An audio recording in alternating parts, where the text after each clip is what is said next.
Hello and welcome to Kitchen Countercrafts. If you like this video, would you please like, comment, share, and subscribe? I started on another bout of making specimen cards, and I know that I have a die cut that will make these, but then what if you don't have a die cut? And a friend gave me a Laura Geller blush, I think it was.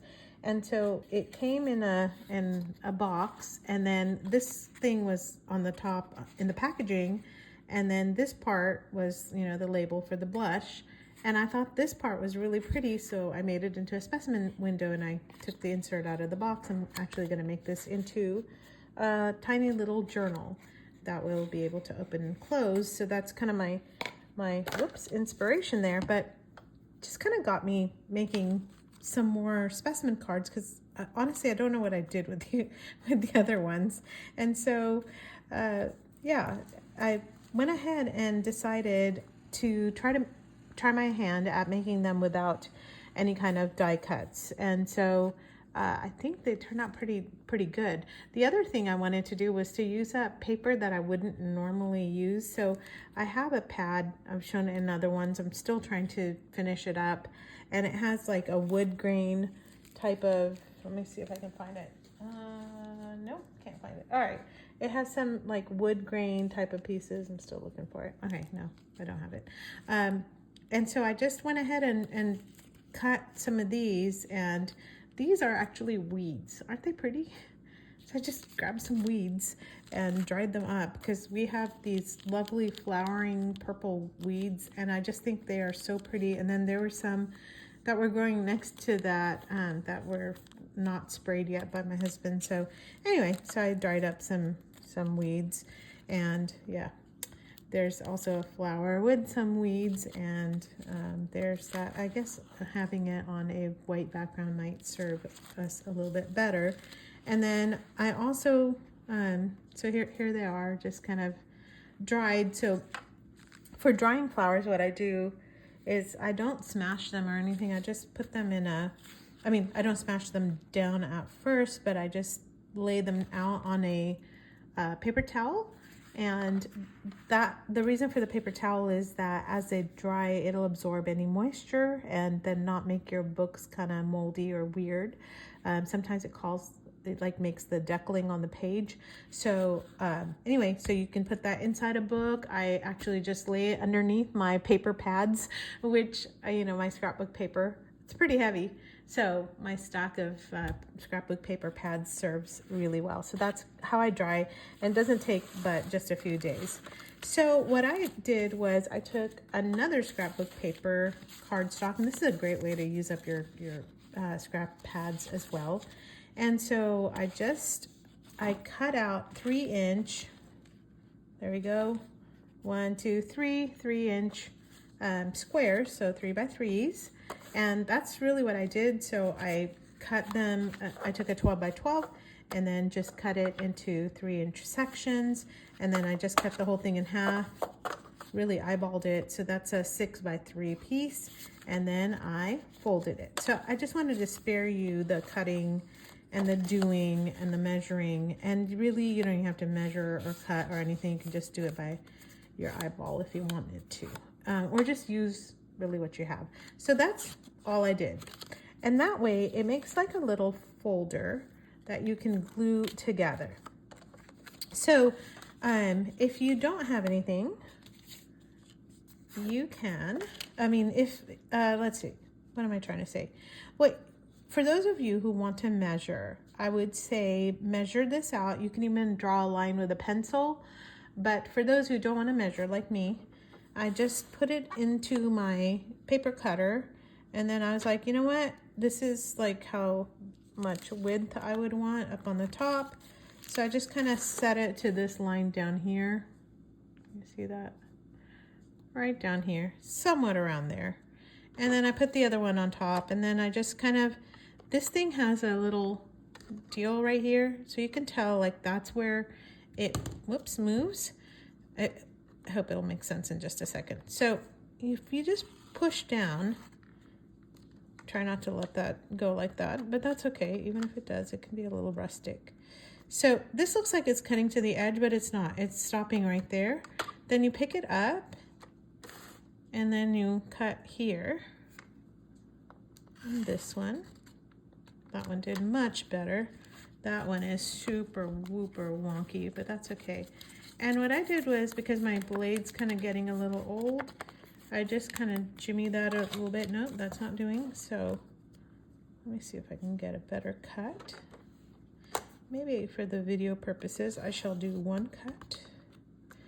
There we go. That looks a little better. And if you just, again, like wiggle it just a little bit, it'll go.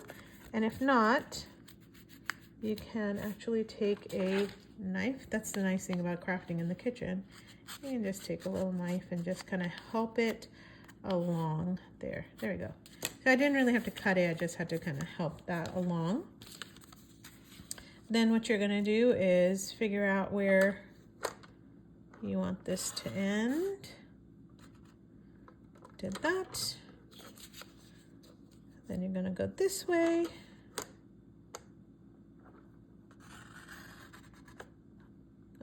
Don't move. Got that. And then you're going to go this way. Imperfectly perfect. There we go.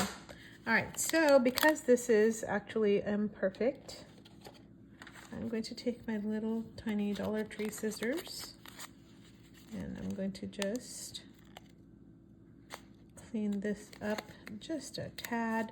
And the reason why is, I don't know if you can tell, I didn't cut it all the way to the end. Sometimes I'm a little scared I'm gonna like go crazy and then just keep cutting and it's gonna cut through, which would not be the end of the world either. But see, I didn't get it quite in the corner.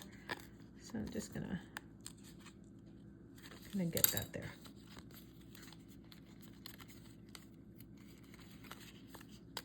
There we go. Little piece here. Okay, look, it's got a window. Yay. All right, so that was easy, right? So that's literally what I did with every single one of those pieces. And then I got this thing, Finer Things Fountain Pen Ink Collection. Okay, so I got this like plastic sleeve in something that I ordered, or for something that I ordered. And so here's the magical thing I do. I keep it doubled. Okay, so this is an actual bag. And what I'm gonna do is, again, kind of eyeball this so that it will go all the way through. All right. Oh, there we go. All right, that worked. Okay, so I cut a piece there, and then just kind of seeing here where I need this to end. You don't have to have the piece go to the very end. Whoa there. But close enough, right? Isn't that great? You don't have to measure a darn thing. Let me put this back so you can see what I'm doing. Okay, so I just cut this with the end of the bag there, sealed end. And it doesn't matter if you have that or you don't. It honestly does not matter. But what I have is, I have this opened up. Oh, I was like, where'd my flowers go? They're right in here. Okay, so I'm gonna just open that up and I'm gonna put a couple dabs in here. So, actually, I guess I should figure out what I want in here first. I kind of just randomly did the other one too. Well, I mean, if you watch my videos, I'm very much into random. It doesn't matter to me. I don't like agonizing over where to place stuff. I just kind of like to throw it down and just get the glue on there. Why is my glue not going? I have the pin in it. I don't know. There must be a clog somewhere. Whoa. All right, there we go. All right, seems like I had a big clog somewhere in there. So just gonna open it up with a toothpick. it's good to go. I'm just gonna put a couple dots down for this, and I like that the two things are kind of stuck together.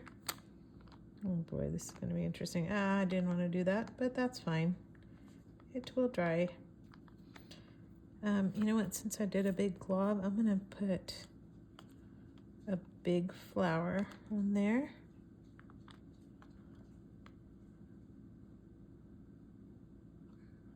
Get that there. Get some of my other dried up weeds here. Aren't they pretty? I think they're so pretty. And I didn't have to pay for flowers. Great. All right, got that. And just setting that to close. And I was actually going to do that upside down, but that's okay. Again, doesn't matter. My glue just went all over the place too. That doesn't matter either. There we go. And I'm just gonna generously put all of this on here. And you don't have to actually do it that much. Just a few dabs of glue will do it. And then I will just lay that in here. And